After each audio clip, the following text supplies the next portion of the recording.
These sound bites are brought to you by 365daysofnutrition.com. Here we are at 365 Days of Nutrition, where I have a light-hearted conversation with Hayley Plummer about keeping your weight. We actually recorded this before COVID-19 hit the headlines, but it may be useful to remind ourselves of how important planning and organisation is, rather than keeping your head in the fridge or the biscuit tin. I think the hashtags we could have used during coronavirus would be hashtag stay at home, hashtag stay safe, and hashtag stay out of the fridge. Anyway, let's dive in and hear me getting on my soapbox about wishing people to a better space and taking small positive steps every day.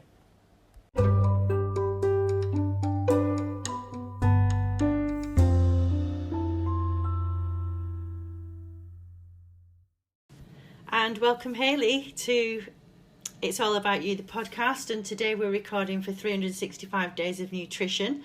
Nice to have you on board. Thank you very much for having me. It's a pleasure to be here. Yeah, fresh back from Australia and a wonderful experience that you've just had. Yeah, just had 2 weeks out in Australia on the West Coast, just exploring. It's such an amazing part of the world. So yeah, very nice. Back fresh, had a really, really good time. Back fresh and ready to take on a big, hefty topic today. Excuse the pun, but we are going to go for a chat about weight loss, which is a multi-billion-pound industry. And I think you and I both share similar values on it. I wanted to just touch on that subject. I mean, there's so many different angles we could go at, but this podcast is really all about people that have been through a traumatic experience or are suffering with mental difficulties because of tricky situations that they're in, with any amount of subjects we could go into there. But taking on your weight and looking after yourself when you're going through something like that can be super tricky. It's almost like enough to push you over the top. And I thought if we could just touch on that today, and with your experience and with the work that you do, you could chat to us a little bit about small things that can help and keep you on track when you're going through a tough time. Sound sure. Good? So, I've just been through cancer, as you know, and the treatment that you receive while you're going through cancer is a pretty savage one. Everybody has a different route through, and it reacts to people in very different ways. But the little tricky suckers that are steroids tend to push you over the top well and truly. I can remember getting up. Don't cover your eyes when I tell you this, but I can remember getting up at 3 a.m. I had a friend staying who was looking after me, and I was just in the fridge. I would have eaten my own arms. I just remember opening the door. I wanted to eat the whole contents of my fridge, and that's horrendous because I knew it was happening, but you've got to try and be sensible and limit what you're doing, and that's really hard to do when you're in a position like that. So I remember ballooning. I mean, I've finished my treatment now, but I'm left with just short of a stone weight that I put on, and it's difficult. It's difficult looking at yourself when you're on steroids, seeing, my face ballooned up and the weight just seemed out of control. And now I've got to try and gain some control back of it. And I'm proper exhausted from everything. I'm just coming into a position now where I can take it on. So I just wondered what you could say about that, Hayley, really, there'll be people still going through treatment, and all the nurses advise you not to lose the weight because you might need it at some point if something goes wrong. Your body needs to lean on that excess that you're carrying. But when you're through treatment and want to gain some control back of yourself, where the hell do you start? Yeah, I mean, that's obviously a huge thing to go through, and definitely when you're in the middle of that, of course, you just want to be focusing on your health and looking after yourself mentally and physically the best you can. Yeah. But then when you come through it, it's a case with everyone I work with, it's absolutely a case of keeping things simple when it comes to weight loss, and always approaching things from the perspective of how can this be a healthy lifestyle change that I can make, and focusing on health physically and mentally is vital, especially when you've obviously experienced something like cancer, and how that can really affect things. So what I would sit down and do with you is see where you're at with your current lifestyle and start to make 1 or 2 changes that feel really doable for you, and gradually take things forward from there bit by bit without putting too much pressure on you. But do you feel like are there certain things that you feel you could start to do already if you were to identify lifestyle changes that might help? Yeah, I think, when we're going through a traumatic time, just anybody, not, it doesn't matter whether you've been through cancer or not, but when you're going through a tough time stress-wise, you do tend to turn to the carbs. And it's comfort food, isn't it? You're looking around for something to shore you up, and it's a shame that it's not. It's why we don't all look to eat vegetables, I'll never know, but we do look for carbs to kind of keep ourselves in a good space. So it's just being aware of that, I think, for me and me personally, but it's got to be the same for everybody, really. Yeah, carbs is a big one, especially when you've had times of stress, and we know that these foods are all around us that are designed to help us feel better, and they're marketed to make you want to eat more of them. So if you found that eating a lot of carbs was something that you struggled with, there'd be part of that would be just setting up your environment for making it easy to stay on track as well, and filling your house with the right foods that you want to be eating, and making sure that you're trying to just save yourself for the very best of the carbs that you do really enjoy. So often I find with clients, they've got these kind of foods in the house and it's very tempting to keep going for them consistently, but they actually don't enjoy them that much anyway, and you feel quite sluggish after you've eaten them as well. I think the difficulty there is you set yourself up with habits, and they're not always the best ones, are they? So, I'm a good old-fashioned northern girl, and we used to eat great things up north when I was a child. And so dropping all of that and re-educating yourself, I've been through that process already. I know what that is, but it was interesting. The minute I'm stressed or I've got the cancer diagnosis, that's what I turn back to, what I knew as a child growing up. I have a ridiculous saying that says, pie and chips are delicious, but they're not good for you every day, so you've got to choose wisely, But I think my old-fashioned self would would turn to that kind of food. So it's just finding new foods that aren't. It's this damage limitation, really. When you're going through stress, you need to help yourself out of it, but also try and keep on track as best you can with a good food choice. Yeah, absolutely, because it becomes a positive spiral, doesn't it, when you do get yourself making those choices that it does. make so you can either best. create a positive spiral going up, or as I call it, the spiral of doom that takes you down. And it's being aware that you're going into that spiral of doom. It's being aware and putting the brakes on and saying, no, I'm not going down there, I've got to make a better choice. And sometimes you don't have the mental resilience to do that. Yeah, it can be very, very hard in those moments, which is where part of it can come down to just making your environment around you as easy as possible to stick to against, not getting those foods in the house. Yeah. But absolutely, when you really just crave those foods, sometimes just going for them once, I find with clients, can really help, just to go and sit down and have a good pie and mash or pie and chips, whatever you wanted to really enjoy. And absolutely mindfully enjoy every bite of that food. And part of this whole lifestyle change is knowing that no foods need to be off limits. You can lose weight eating all the foods you love. It's always going to come down to balance and moderation and fitting it in alongside a healthy, nutritious diet. So if you can have that meal and just really enjoy it without the guilt that we often have when we eat those foods, just mindfully enjoying every single bite of that, and then moving on and making the next choice a great one and carrying on.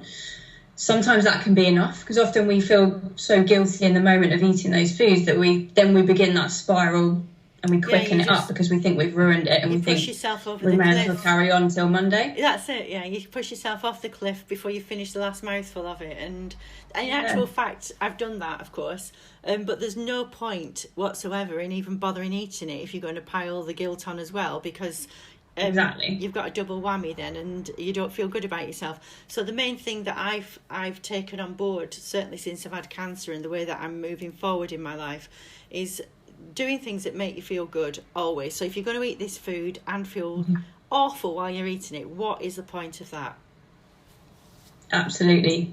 Yeah, that's a great point. You want to be able to live your life and just enjoy balance, enjoy certain foods. And yeah, there's no point eating that delicious meal if you're then going to beat yourself up for it for the next few days and feel worse. So absolutely, yeah, enjoy it, and then bring yourself back to making that next choice something better, something more nutritious, and you've got the best of both worlds. I'm kind of understanding listening to you, and it's great for other people going through this, because for sure I'm not the only one. I mean, you know, the weight loss industry, as I've already said, is a multi-billion pound industry, and it's more of a mental game, I think, and being well planned and well organised and having the right things to.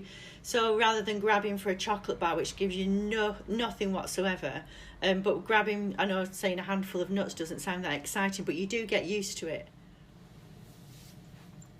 Yeah, absolutely. Again, it definitely comes down to having the plans in place to keep you on track, because everyone is very busy, and when you've had stressful times and you've got a stressful, busy life in general, just having a structure and a routine to follow and knowing what choices to make at the right time saves you so much kind of mental brain power in those individual moments where, of course, you're going to be more tempted to have a chocolate bar, because chocolate bars are delicious. Well, and they're easy, they're accessible, you know, they're just... Yeah. And actually, the one thing that I've found, and I complain about all the time, and I've got to, you know, it's for me to sort out in myself, is a chocolate bar's easy to grab off the shelf, open and eat. And I don't see, when I look around me in the supermarket, I don't see anything else healthy, aside from a banana, which is in a little container that you deal with. I don't see much else around me that's you can do that with. You know, crisps are brilliant. In a little packet, you open them and they're easy, put the packet in the bin and off you go. My mind isn't trained to look. Or maybe there's hundreds of things, but I don't see them. Yeah, it depends on... It depends on how things fit into your day and whether you need something to just grab and go and something that's portable to put in your bag when you're out and about. For a lot of my clients, for example, they're out a lot of the day, either at work or sort of picking the kids up from school and things. So for them, I normally advise them to keep a little snack bar in their bag, like a naked bar or a protein bar sometimes is helpful. And protein bars essentially are like a chocolate bar, same sort of calories as a chocolate bar, but they've got normally 20 grams of protein in there, which can sometimes help you feel fuller for longer. But it comes down to what you prefer, what's going to keep you satisfied and help you stick to your goals in general. Fruit obviously is always a good choice, but it's not always easy to carry around with you and have on the go. So it comes down very much to how you run your day and what your lifestyle's like. Yeah, and if you know you're going to be on the go, it's just good to kind of fill up on good stuff before you leave, or you know, there's certain foods I know that keep me fuller longer and they're better for me, and so you just have to make sure you're putting those in during the day, don't you? Exactly, yeah. And that's what I was just going to say. If you've got your meals planned and you've got 3 set meals to keep you fueled through the day, it does make it so much easier to then not be snacking on other bits and pieces in between those meals. I think very often we can start the day with grabbing a piece of toast on the way out of the door, or having a quick bowl of cereal or something that's not going to give you that much nutrition. Yeah. And then before you know it, you're craving some food again, because you're not fueled well through the day. You're on the skid before you've even got out the front door if you're doing that to yourself. Yeah. Absolutely, yeah. One of the key things I work on with clients is getting them set up with a good nutritious breakfast, preferably with some protein in there, maybe some healthy fats, something that's going to keep them fueled for the morning. And it makes such an amazing difference just to have that meal to start the day, and then you set yourself up to keep winning the day with making better choices later on. And it can impact how you feel in the afternoon as well. There's often that danger zone between maybe getting home in the afternoon and then you've got to wait until dinner, and that's often when we tend to be grabbing things out of the cupboard and snacking again.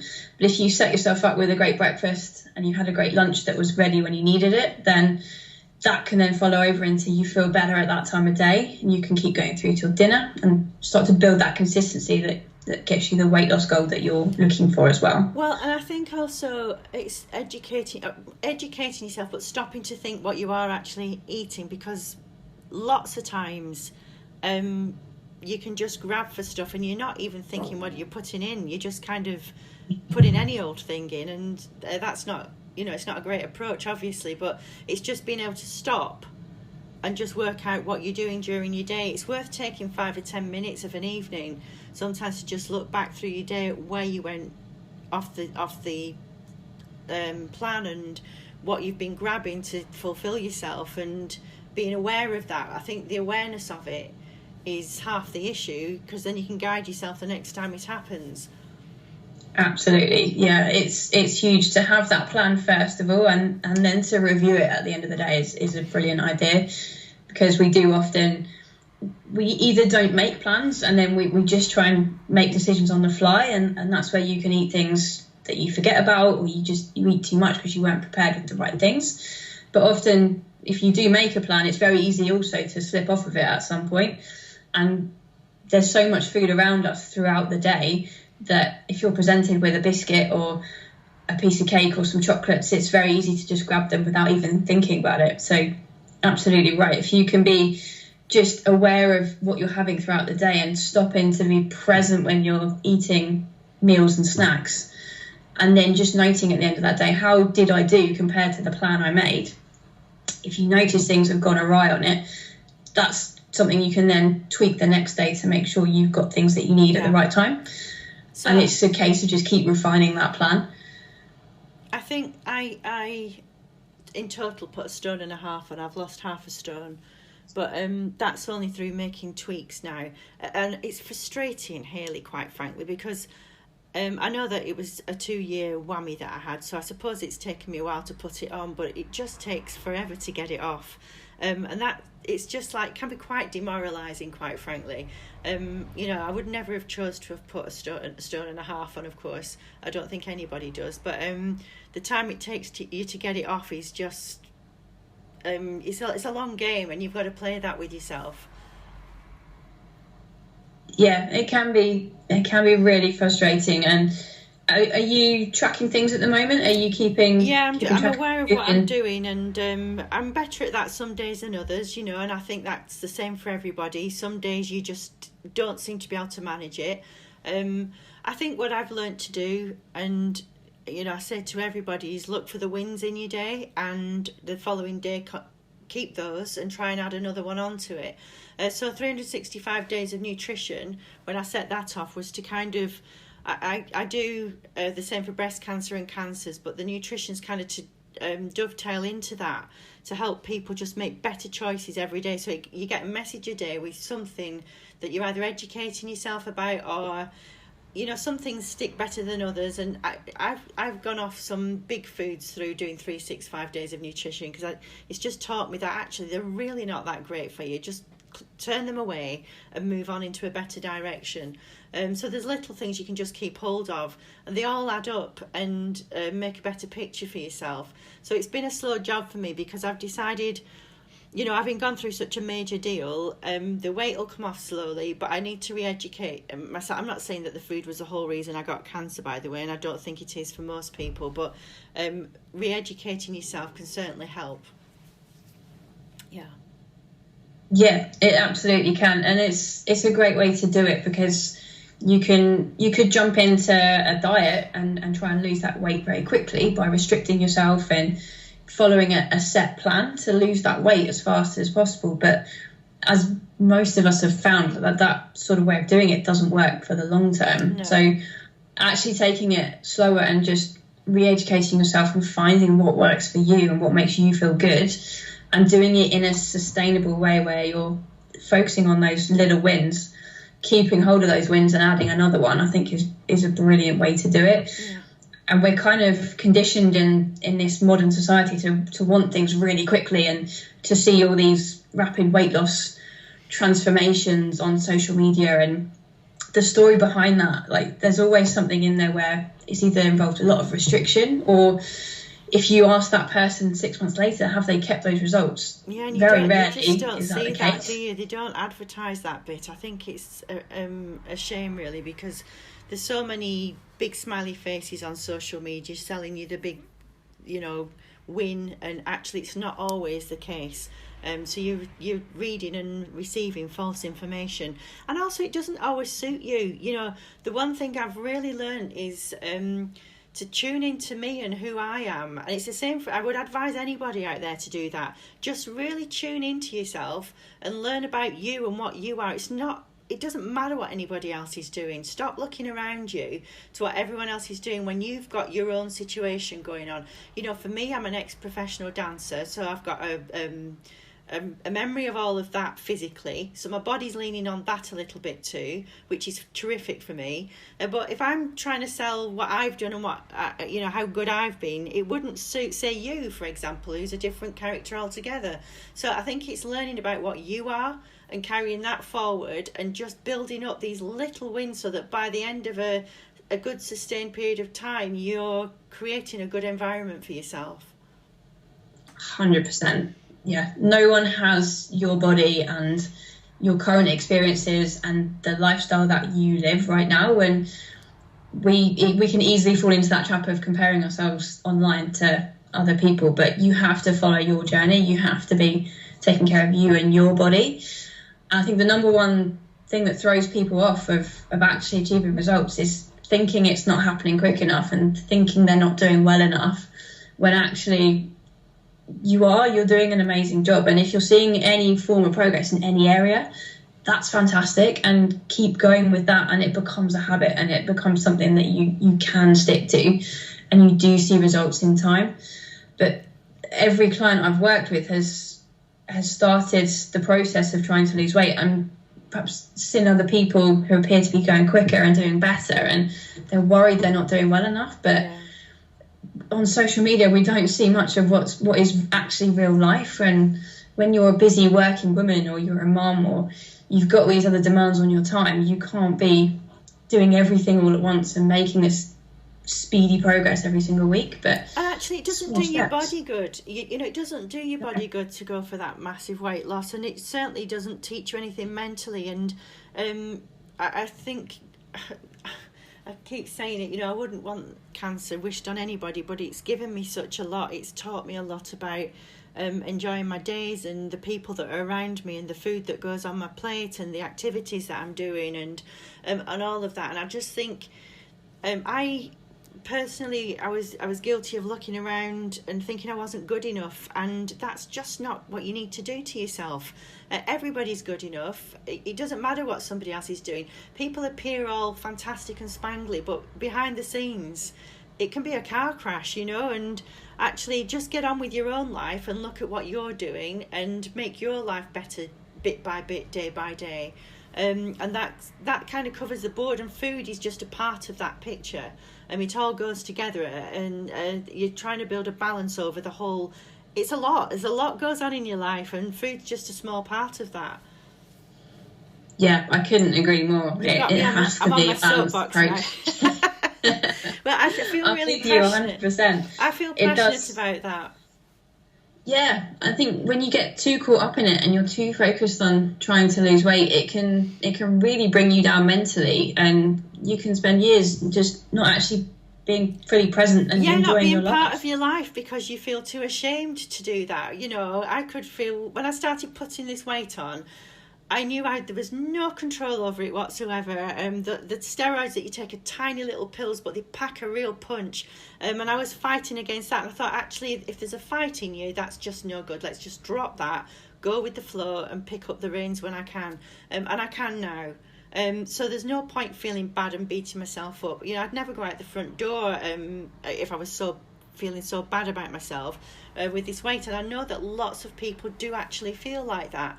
And I kind of think my message to people is, you've still got so much goodness in you, and so much you can contribute to our communities and to the world at large. Don't cut yourself off just for a few extra pounds. Go out there and be the brilliant person that you are, and deal with the weight the way that you're dealing with all of your life. Just take it bit by bit. And if you lose a couple of pounds a month, it's a couple of pounds a month. Well done. So absolutely, 100%. So I think it is the way to do it. It really is, because there's very, very few people who have the time in their life to really just fully focus on weight loss and nothing else. Like, you've got so many other things in life to work on and to deal with. Things to enjoy, so many Hayley, you know, time. to enjoy. And if your life's fun and you're having a good time and you're looking forward, and stop looking back at your rubbish mistakes, learn from them, but just propel yourself on forward. I think that really is the route to take. So I think, in a way, that's kind of a nice way to wrap up this first session with you and I, who are going to be taking on loads of different topics around that subject and food in general. And exercise, of course, we'll bring that in at some point. But you know, keeping forward facing, in a good mental space, and just making mindful choices when you're picking things up to put in your mouth is a great place to start. Absolutely. Small steps. Yeah. Starting yourself off with a plan that you feel is doable, focusing on the small wins. Yeah. And just working on that plan, looking back, is there one thing I can change tomorrow or next week that will help me make a bit more progress? Yeah. And just being super kind to yourself along the way. I agree with that. Thank you for saying that. Yeah. I think we're too harsh on ourselves. I certainly know I've been too hard on myself in the past. I'm not that person going forward, and we show kindness to people around us, but the first place it starts really is with you. So that's a lovely thing to finish on. Thanks so much. No problem. Thank you for having me. I look forward to session 2. Yeah. Thanks a lot, Hayley.